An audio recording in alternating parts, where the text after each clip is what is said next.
Hello everyone. MPPSC mains paper third part A जीव विज्ञान के अंतर्गत आज हम पढ़ेंगे अनुवांशिकी को। और इसके अलावा जो सिलेबस में बच जाएगा वो बचेगा जैव विकास। तो इसके बाद जो लास्ट लेक्चर होगा वो जैव विकास का होगा। तो अनुवांशिकी में हम पढ़ेंगे मेंडल के सिद्धांत को, इसके अलावा गुणसूत्र क्या होता है और डीएनए की संरचना को। तो आज के लेक्चर में अनुवांशिकी का पूरा हो जाएगा और बाद में जो जैव विकास बचेगा जो कि अनुवांशिकी पर ही डिपेंड करता है, तो जैव विकास के बारे में अगले लेक्चर में पढ़ेंगे। इसके अलावा MPPSC mains paper 2 part B के सारे लेक्चर अपलोड हैं, तो आप उन्हें भी देखें और अच्छा लगे तो शेयर करें और चैनल को सब्सक्राइब करें।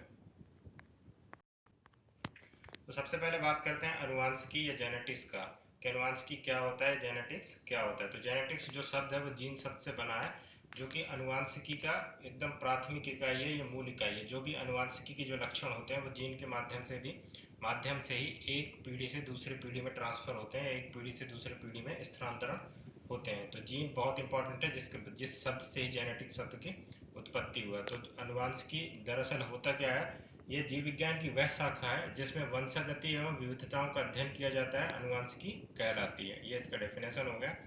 और अनुवांशिकी शब्द सर्वप्रथम किसने दिया था, तो बेटसन ने दिया था 1905 में। वंशागति का वह प्रक्रम है जिसमें जनक के लक्षण उनकी संतान में जाते हैं। वंशागति अनुवांशिकी का अधिक आधार है।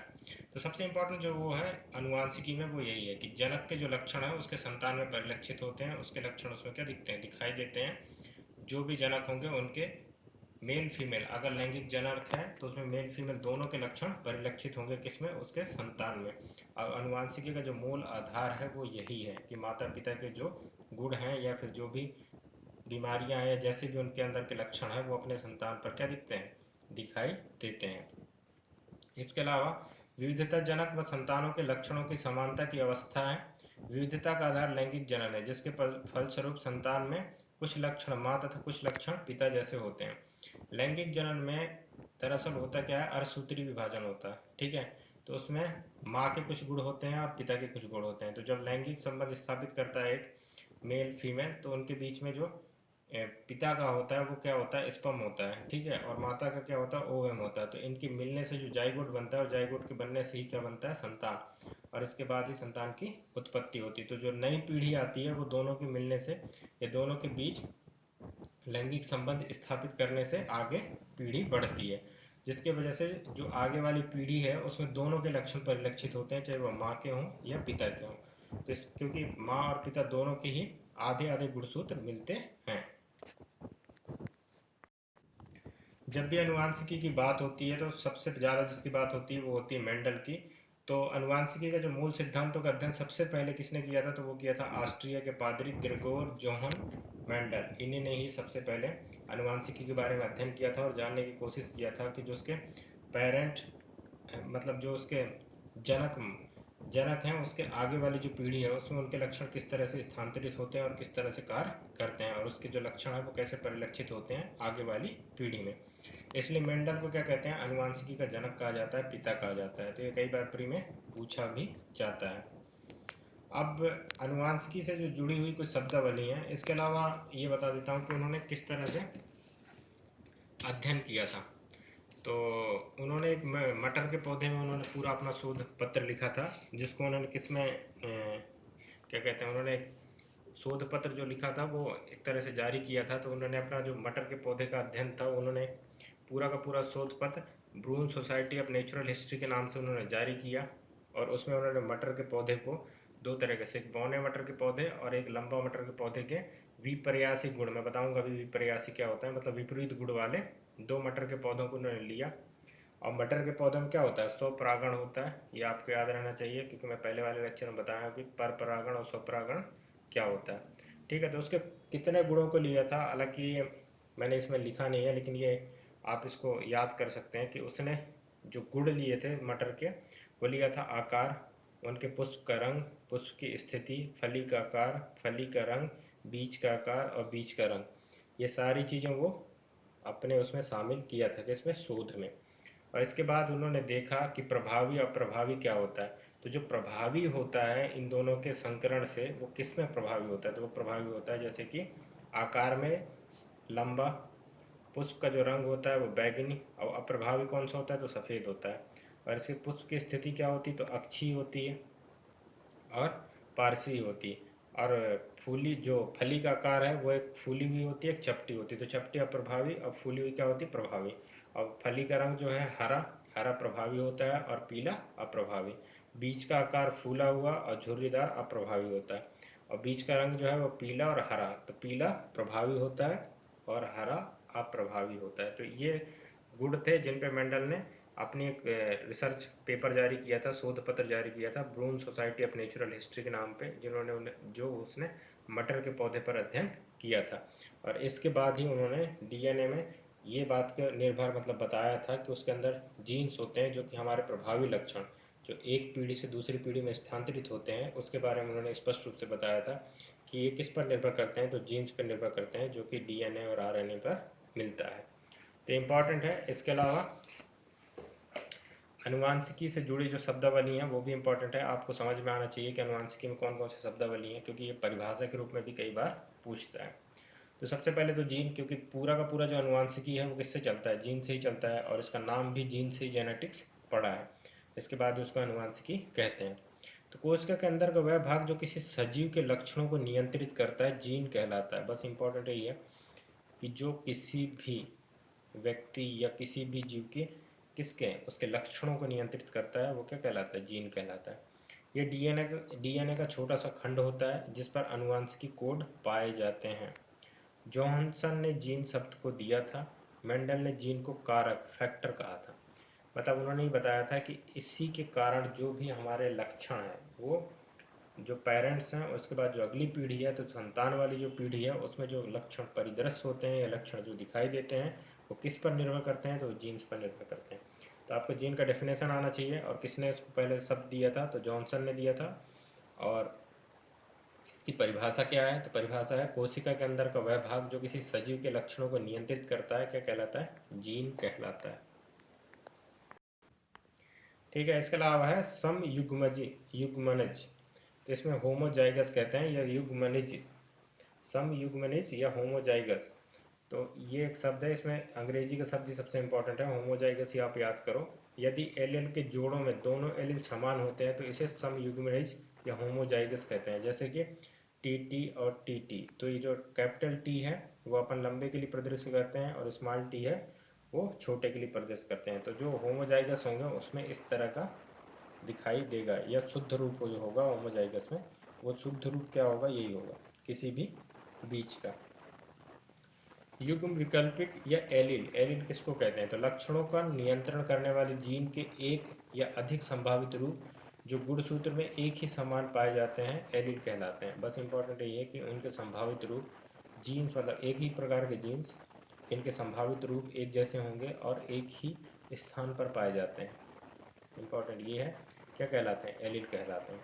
जैसे पादप की लंबाई के लिए टी एवं टी एलील होते हैं, इसी प्रकार बीज के आकार के लिए आर और आर एलील होते हैं। आर लंबे के लिए और जो स्मॉल आर है वो छोटे के लिए। तो ये इम्पॉर्टेंट है, एलील किसको कहते हैं। अब आपको होमोजाइगस भी आराम से समझ में आ जाएगा कि इनके जो समान होंगे उसे समयुग्मनिज या होमोजाइगस कहा जाएगा। अगला है विषम युग्मनिज यानी हेट्रोजाइगस। यदि एलील के जोड़ों में दोनों एलील अलग अलग होते हैं तो उसे विषम युग्मनिज कहते हैं। जैसे कि एग्जाम्पल ये है, मतलब एक तरह से अशुद्ध पौधे माने जा सकते हैं या फिर इनमें क्या संकरित पौधे माने जा सकते हैं, जिसको क्या कहते हैं, वो विषम युग्मनिज या हेट्रोजाइगस। दृश्य प्ररूप यानी फिनोटाइप, किसी लक्षण का बाहरी रूप दृश्य प्ररूप कहलाता है। जैसे कि कोई बीज है वो लंबा बौना लाल सफ़ेद गोल इस तरह से दिखाई देता है तो उसका क्या करेंगे, दृश्य प्ररूप फिनोटाइप कहा जाएगा उसको। ठीक है। इसके बाद जीन प्ररूप या जीनोटाइप, किसी लक्षण के संभावित जीन संरचना जीन प्ररूप कहलाता है। ठीक है। किसी भी रचना का किसी भी लक्षण का बाहरी स्वरूप दृश्य प्ररूप कहलाता है। किसी भी लक्षण से संबंधित जीन संरचना जीनी प्ररूप कहलाता है। जैसे लंबे के लिए टीटी और बौने के लिए टी स्मॉल टी। ठीक है। तो लंबे के लिए ये भी होता है, तो इसको भी अपन लंबे में लेते हैं, लेकिन अशुद्ध रूप होता है, मतलब संकरित रूप माना जाता है। अगला है प्रभावी लक्षण या डोमिनेंट कैरेक्टर। ऐसे लक्षण जो दिखाई देते हैं आपके ऊपर परिलक्षित होते हैं तो उसको क्या कहते हैं, डोमिनेंट कैरेक्टर कहा जाता है। वह लक्षण जो मेंडल के संकरण के प्रथम पीढ़ी में अपना प्रभाव दिखाता है प्रभावी लक्षण होता है। इंपॉर्टेंट यही है, वह लक्षण जो मेंडल के संकरण में प्रथम पीढ़ी में अपना प्रभाव दिखाता है क्या कहलाता है, प्रभावी लक्षण होता है। यह सम युग्मनज तथा विषम युग्मनज दोनों अवस्था में अपना प्रभाव दिखाता है। सबसे इंपॉर्टेंट यही है, ये सम युग्मनज और विषम युग्मनज दोनों अवस्था में अपना प्रभाव दिखाता है। मतलब सम युग्मनज मैंने बताया था जो समान टाइप से एलिल होंगे, और विषम युग्मनज जो डिफरेंट टाइप के एलिल होंगे। प्रभावी लक्षण में एलिल हमेशा कैपिटल अक्षर में काम लेते हैं, जैसे कि लंबे के लिए टी, गोल के लिए आर और पीले के लिए वाई। तो जितने भी प्रभावी लक्षण होंगे या डोमिनेंट कैरेक्टर होंगे उसको कैपिटल लेटर से दिखाते हैं अपन अनुवांशिकी में, जब अनुवांशिकी का अध्ययन करते हैं। ठीक है, इसके अलावा प्रभावी लक्षण प्रभावी का जस्ट अपोजिट होता है अप्रभावी लक्षण। वह लक्षण जो मेंडल के संकरण में प्रथम पीढ़ी में अपना प्रभाव नहीं दिखाता अप्रभावी लक्षण होता है। वह केवल विषम युग्मनज अवस्था में अपना प्रभाव दिखाता है। ठीक है, तो प्रभावी लक्षण के एलिल हमेशा स्मॉल अक्षर में होते हैं, जैसे कि स्मॉल आर, स्मॉल टी और स्मॉल वाई। इस तरह का प्रभावी लक्षण होते हैं। ये लक्षण वास्तव में इसमें बीज में निहित तो होते हैं, पौधे में निहित तो होते हैं, जनक में निहित तो होते हैं, लेकिन ये संकरित पौधे होते हैं, तो इनका जो लक्षण है, जो बाहरी स्वरूप है, जो दिखता है, वो हमें दिखाई नहीं देता। अब बात करते हैं विपर्यासी लक्षण, ठीक है, कॉन्स्ट्रक्टिंग कैरेक्टर। तो ऐसे लक्षण जिसमें भौतिक रूप में आसानी से भेद किया जा सके उन्हें विपर्यासी लक्षण कहते हैं। विपर्यासी लक्षण का सीधा सा सिंपल से मतलब है अपोजिट लक्षण, मतलब कि विभिन्न होना। जैसे कि किसी भी पौधे को या पेड़ को देख के आप उन पर डिफरेंस कर सकते हैं, तो उसे उसके विपर्यासी लक्षण कहा जाएगा। जैसे मटर का लंबा और बौना पौधा होना, तो दोनों को देखकर आप बता देंगे कि कौन सा लंबा और कौन सा बौना होगा। तो इसमें भौतिक रूप से आप डिफरेंस कर सकते हो, तो वो क्या कहलाएगा, विपर्यासी लक्षण कहलाएगा।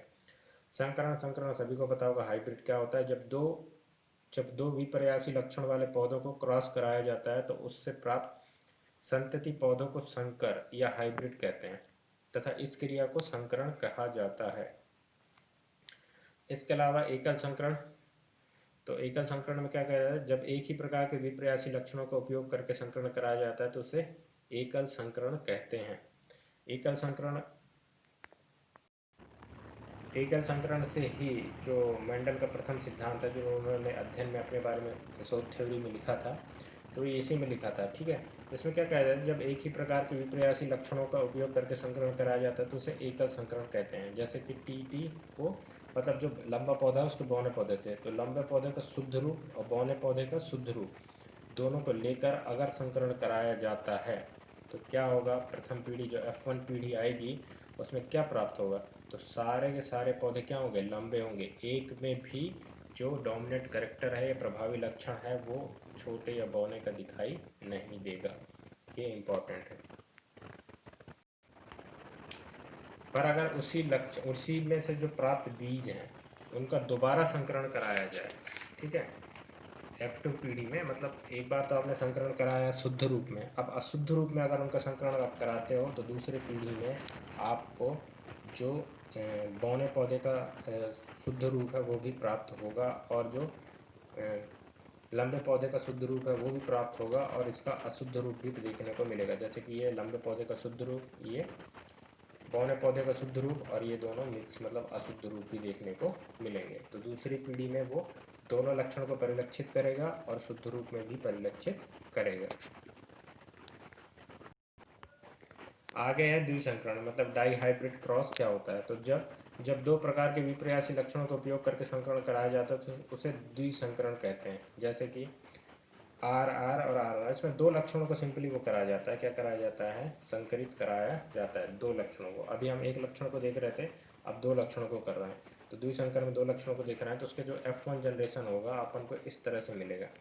ठीक है, उसमें जो डोमिनेंट होगा वो हमेशा लंबा, या उसका जो प्योर फॉर्म होगा वो दिखाई देगा, मतलब प्योर फॉर्म नहीं दिखाई देगा, मिक्स फॉर्म दिखाई देगा, लेकिन जो डोमिनेंट करेक्टर है वही दिखाई देगा।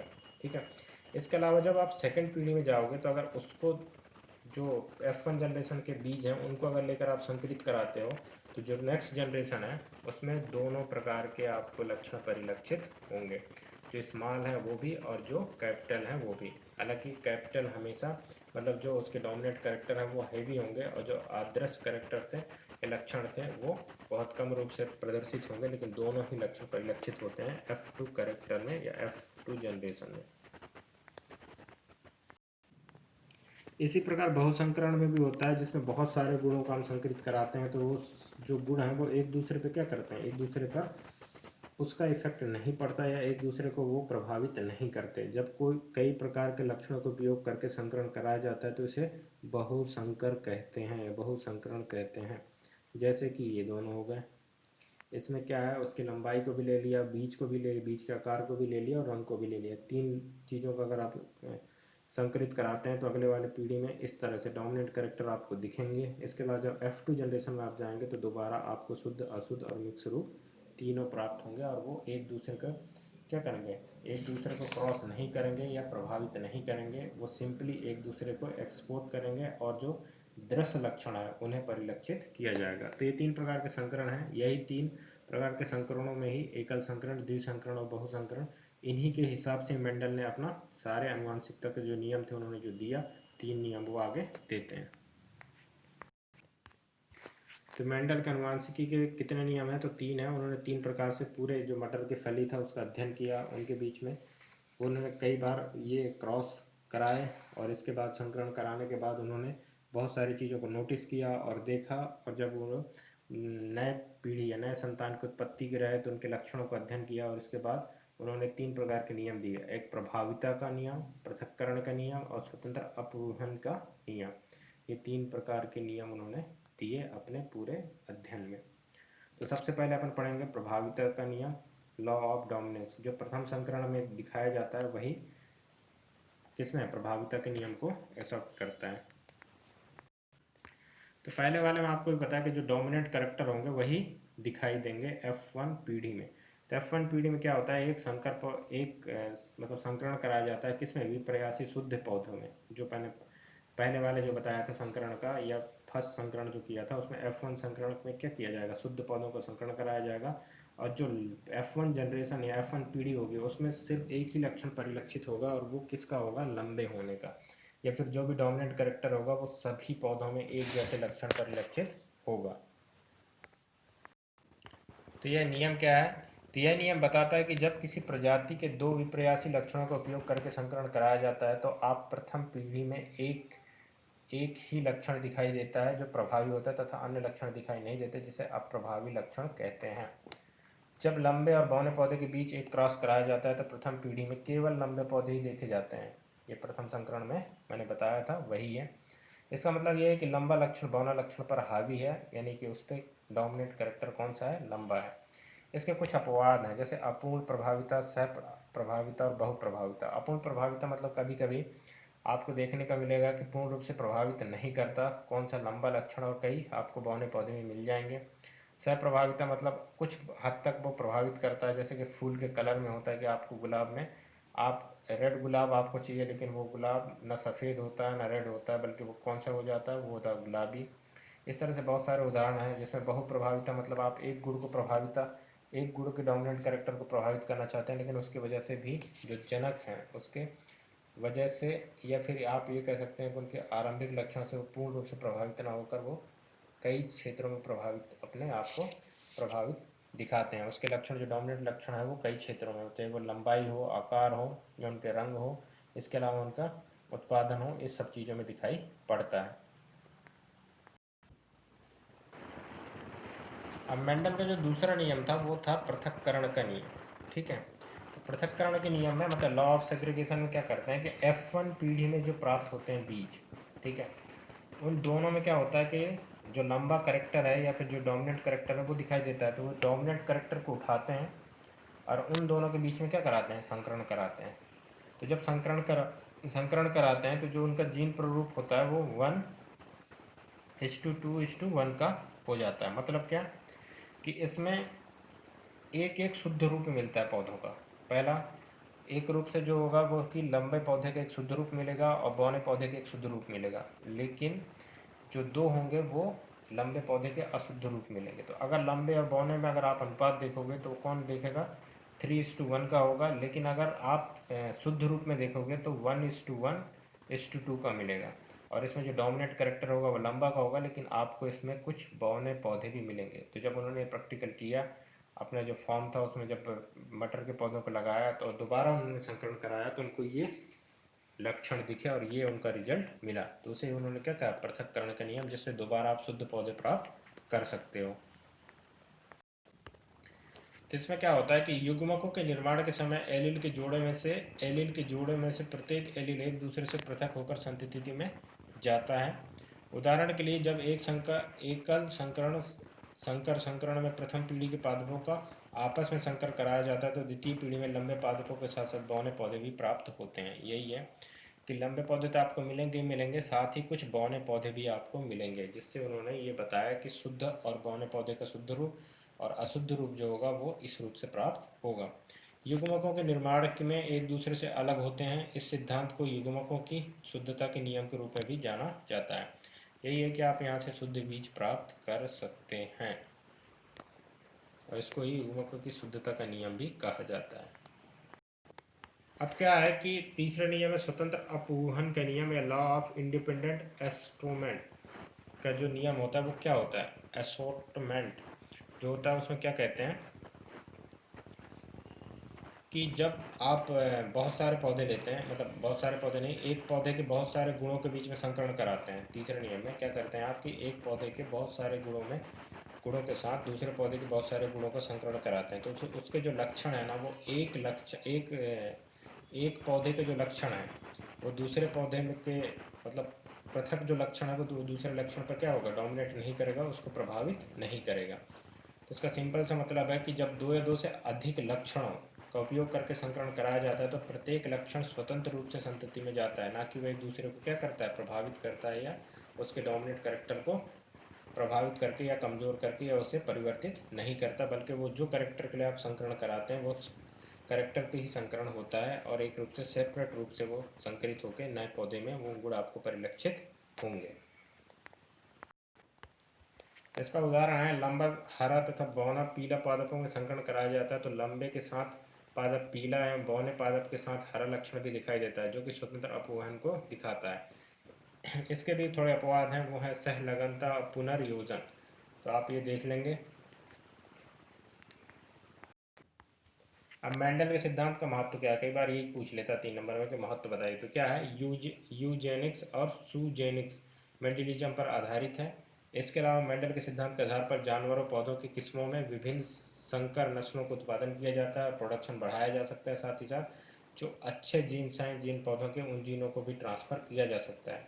घातक जीन के बारे में जानकारी मिलती है ताकि उनको हम रिमूव कर देते हैं, पौधे अच्छे होते हैं। साथ ही साथ ये मानव में भी कई ऐसे जीन्स होते हैं, घातक जीन्स, जो कि बीमारियों में आनुवंशिकता को आगे बढ़ाते हैं, जिन्हें भी हम क्या कर सकते हैं, रिमूव कर सकते हैं। आजकल तो हम क्या करते हैं, जो डिजाइनर बेबी का कॉन्सेप्ट आया है या फिर जो हम डीएनए में परिवर्तित करके नए रूप से डीएनए बना सकते हैं और उसके बीच से ये सारी जो कमियां होती हैं डीएनए में या फिर गुणसूत्र में जो कमियां होती है उन्हें दूर कर सकते हैं। किसके माध्यम से, तो वो पॉसिबल हुआ जीन के माध्यम से, जो कि हम डीएनए के माध्यम से पूर्ण रूप से कर सकते हैं। तो ये पूरा आनुवांशिकी का जो मेन महत्व है वो यही है, और जो मेंडल का सिद्धांत था उसके बारे में ये सारे हमने रिजल्ट निकाले और इसके बारे में ये बताया गया कि ये आगे किस तरह से कार्य करता है और किस तरह से आगे भविष्य के लिए भी महत्वपूर्ण है। आगे गुणसूत्र, ये भी आनुवांशिकी का एक मतलब मुख्य संरचना है और इसके बिना ही आप आनुवंशिकी को अध्ययन नहीं कर सकते। कई बार गुणसूत्र सीधे रूप से पूछा जाता है। तो गुणसूत्र किसको कहते हैं, तो केंद्रक के अंदर एक पारदर्शी तरल पदार्थ होता है जिसके केंद्रक द्रव कहते हैं। ठीक है, कोशिका जब मैंने पढ़ाया था तो बताया था कि कोशिका द्रव क्या कहते हैं, केंद्रक में जो द्रव होता है उसको क्या कहते हैं। तो जो पारदर्शी तरल पदार्थ होता है वो क्या होता है, उस द्रव को क्या कहते हैं, केंद्रक कहते हैं। ठीक है, उचित रंजक से रंगने पर केंद्रक द्रव में जालनुमा क्या बिखराव दिखाई देता है, जिसे क्या कहते हैं, क्रोमेटीन कहते हैं। और क्रोमेटीन किससे मिलकर बना होता है, तो बना होता है प्रोटीन और डीएनए से। ये कई बार पूछा गया कि क्रोमेटीन किससे मिलकर बना होता है, प्री में। जिस समय कोशिका विभाजित होने लगती है तब ये क्रोमेटीन सिकुड़कर धागों के रूप में संगठित हो जाते हैं और इन धागों को गुणसूत्र या क्रोमोसोम कहते हैं। प्रत्येक जाति के जीव धारियों में सभी कोशिकाओं के केंद्रकों के गुणसूत्रों की संख्या निश्चित होती है। ये एक इम्पॉर्टेंट है कि गुणसूत्रों में मतलब जितने भी हैं वो कोशिकाओं के केंद्रकों में गुणसूत्रों की संख्या क्या होती है? निश्चित होती है, इसकी संख्या परिवर्तित नहीं होती। तो मानव में कितने होते हैं? तो मानव में 23 जुड़े गुणसूत्र होते हैं, मतलब 46 क्रोमोसोम होते हैं और 23 जोड़े क्रोमोसोम होते हैं, गुणसूत्र होते हैं। जिसमें से 22 अलैंगिक गुणसूत्र होते हैं। ये लिंग निर्धारण में इनका कोई वो नहीं होता है, लेकिन एक जो होता है गुणसूत्र वो क्या होता है? लैंगिक गुणसूत्र होता है। और मटर में क्या होते हैं? 7 जोड़े होते हैं गुणसूत्र। इसके कितने होते हैं? 7 जोड़े होते हैं। प्रत्येक गुणसूत्र में जैसे कि समान एक प्रत्येक गुणसूत्र में जेली के समान एक गाढ़ा भाग होता है जिसे मैट्रिक्स कहते हैं। मैट्रिक्स में दो परस्पर लिपटे महीन एवं कुंडलित सूत्र दिखाई देते हैं जिन्हें क्रोमोनिटो कहते हैं।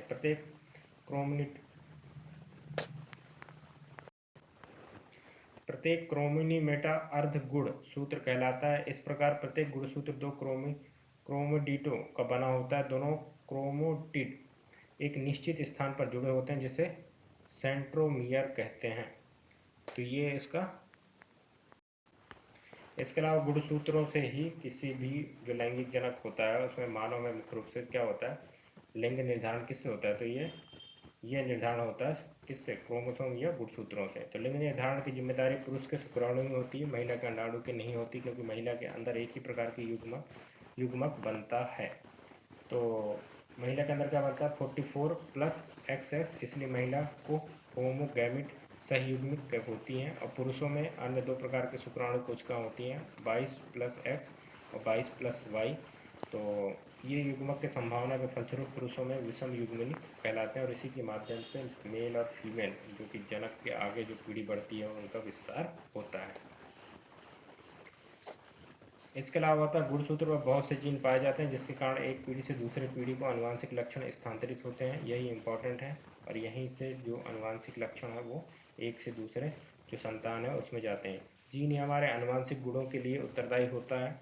इस प्रकार जीनों के माध्यम से गुणसूत्रों पर आवश्यक सूचनाएं निहित होती हैं जो कोशिकाओं के कार्य करने वाली आगामी पीढ़ी या अगली पीढ़ी के जनक के लिए आवश्यक होती है। इसलिए गुणसूत्रों को वंशानुगति का वाहक कहते हैं। तो गुणसूत्री वंशानुगति या फिर जेनेटिक्स जो होता है एक पीढ़ी से दूसरी पीढ़ी में जो जाता है उसका क्या वाहक के रूप में कार्य करता है। तो गुणसूत्र इंपॉर्टेंट है, कई बार गुणसूत्र के बारे में डायरेक्ट क्वेश्चन पूछ लिया जाता है।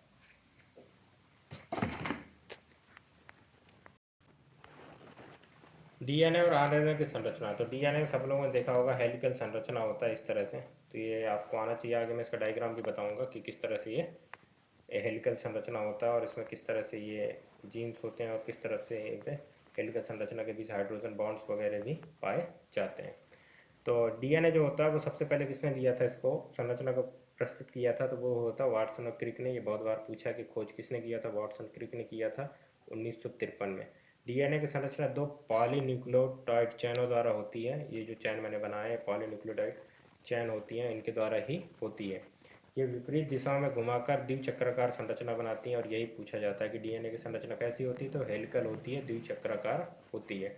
दोनों चैन एक दूसरे से हाइड्रोजन बंधों द्वारा जुड़े होती हैं। ये जो चैन है जो बनेगा हेलिकल संरचना वो किससे बने होते हैं? तो हाइड्रोजन बंध से बने होते हैं। डीएनए की द्विचक्राकार संरचना क्या होता है? तो उसमें क्या होता है? दो पॉलीन्यूक्लियोटाइड चैन एक अक्षरेखा पर एक दूसरे के विपरीत दिशा में कुंडलित अथवा रस्सी की तरह ऐंठी हुई रहती हैं। ये संरचना पहली है क्योंकि जब आप इस तरह से बनाएंगे तो अगर इसका बीच से ऐसे अक्ष खींच दो तो ये रस्सी की तरह एक दूसरे से क्या होते हैं? कुंडलित रूप में बने होते हैं।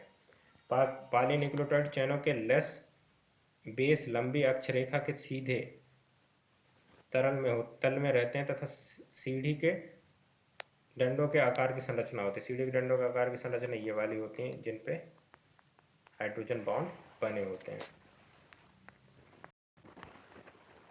आगे है दो चेनें एक दूसरे से हाइड्रोजन बंधों के द्वारा जुड़ी रहती हैं। बंध बेस जोड़ों के बीच पाए जाते हैं। एडेनिन प्यूरिन एवं थायमिन पिरामिडिन अर्थात एटी बेस। ये जो बंध होता है हेलिकल संरचना में उसको क्या कहते हैं? एटी बॉन्ड कहते हैं। ठीक है।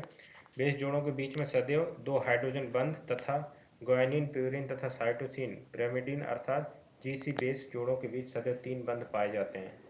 तो ये इम्पोर्टेंट है। दोनों चेनों में बेस क्रम एक दूसरे के परिपूरक होना है। दूसरे शब्दों में एडेनिन थाइमिन तथा ग्वानिन साइटोसिन के परिपूरक हैं। आगे डीएनए अणु में बेस डंडों की संख्या, जो कि ये अगर हेलिकल संरचना बनाए तो ये डंडों की संख्या जो है वो 100 से कितने होती हैं, तो 2 लाख तक होती हैं। इसके अलावा दो बेस जोड़ों के बीच की दूरी 3.54 एंगस्ट्रॉम होता है। इसी प्रकार प्रत्येक मोड़ से 10 बेस जोड़े होती हैं और डीएनए के एक अणु का व्यास लगभग 20 एंगस्ट्रॉम होता है।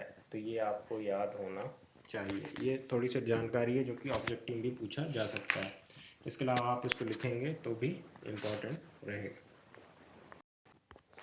ये डीएनए का हेलिकल संरचना है, जो कि यहाँ पे जीन्स होते हैं। इसके अलावा हाइड्रोजन बॉन्ड होते हैं जो बने होते हैं। इसके अलावा ये है 20 एंगस्ट्रॉम और ये अक्ष पे सीधे हेलिकल रूप से जुड़े रहते हैं।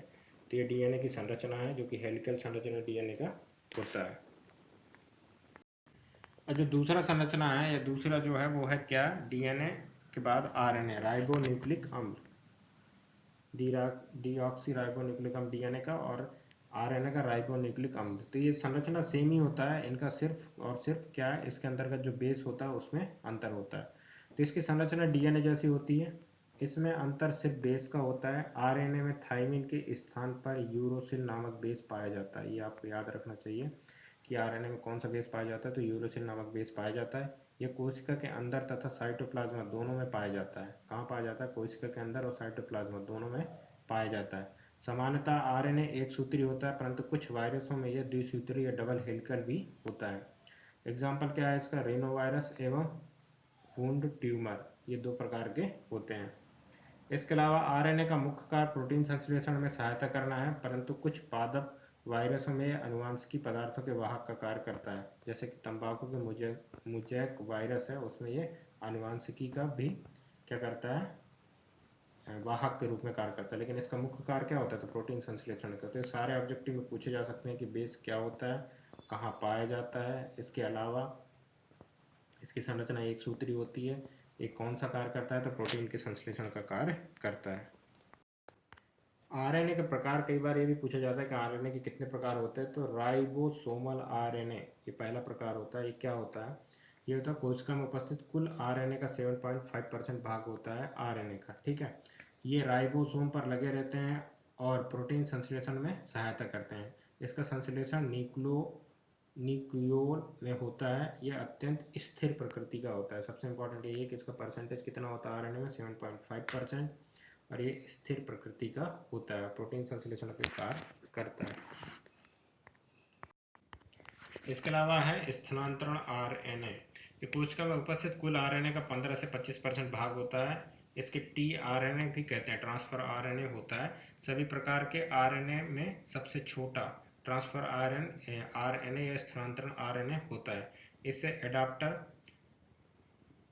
एडाप्टर प्रक्रमों की तरह कार्य करते हैं तथा प्रोटीन संश्लेषण के विभिन्न प्रकार के अमीनो अम्लों को राइबोसोम पर लाते हैं, जहां प्रोटीन बनता है। इनकी विभिन्न संरचना क्लोवर लीफ के रूप में सदृश प्रतीत होता है। तो इसका सबसे इंपॉर्टेंट क्या है, ये सबसे छोटा है और ट्रांसफर है। इसके अलावा आगे है संदेहवाहक आरएनए और ये लास्ट आरएनए टाइप में। इसमें इंपॉर्टेंट ये है कि इसकी खोज किसने किया था, तो 1961 में जैकब मोनार्ड ने किया था। इसका नामकरण दिया था। ये कुल आरएनए का 5 से 10% भाग होता है। ये डीएनए से बनते हैं और अमीनो अम्ल को चुनने में मदद करते हैं। इसका कार्य ही इंपॉर्टेंट है, अमीनो अम्ल को चुनने में मदद करते हैं। इनकी लाइफ बहुत कम होती है। अब दोनों में थोड़ी सी अंतर, तो क्या क्या अंतर हो सकते हैं डीएनए और आरएनए में। तो डीएनए में शर्करा डीऑक्सी राइबोज होती है और आरएनए में शर्करा राइबोज होती है। डीएनए बेस एडेनिन और ग्वानिन थाइमिन होता है और आरएनए में थाइमिन की जगह यूरोसिन नामक बेस पाया जाता है। डीएनए मुख्यतः केंद्रक में पाया जाता है और आरएनए मुख्यतः साइटोप्लाज्मा में पाया जाता है। इंपॉर्टेंट यही है डीएनए कहाँ पाया जाता है, तो केंद्रक और साइटोप्लाज्मा में। इसके अलावा बेस, इसमें थाइमिन की जगह यूरोसिन पाया जाता है। इसके अलावा इसमें कौन कौन से, तो इसमें ग्वानिन, एडेनिन और थाइमिन पाया जाता है। और बाकी तो फुल फॉर्म तो सभी को पता होता है, तो इम्पोर्टेंट है। छोटा सा अंतर है, कई बार 3 नंबर में पूछा जा सकता है। तो ये हो गया पूरा अनुवांशिकी और इसमें मेंडल का सिद्धांत पीएससी मेंस में पूछा जा चुका है, तो आप इसको विशेष रूप से ध्यान दें और विशेष रूप से इसकी तैयारी करें। साथ ही साथ गुणसूत्र के बारे में पढ़ें, क्योंकि अनुवांशिकी के लिए गुणसूत्र बहुत इंपॉर्टेंट है। डीएनए के प्रकार पढ़ें, डीएनए कितने प्रकार के होते हैं, आरएनए कितने प्रकार के होते हैं, इसके अलावा इनमें कौन कौन से बेस, कौन कौन से क्षार पाए जाते हैं। साथ ही इनके कार्य के बारे में पढ़ें और इनकी संरचना को जानें। तो थैंक यू वेरी मच। और टेलीग्राम पे आप यहाँ इस नाम से सर्च कर सकते हैं और यूट्यूब पे इस नाम पे से आप देखें और सब्सक्राइब करें। Thank you very much.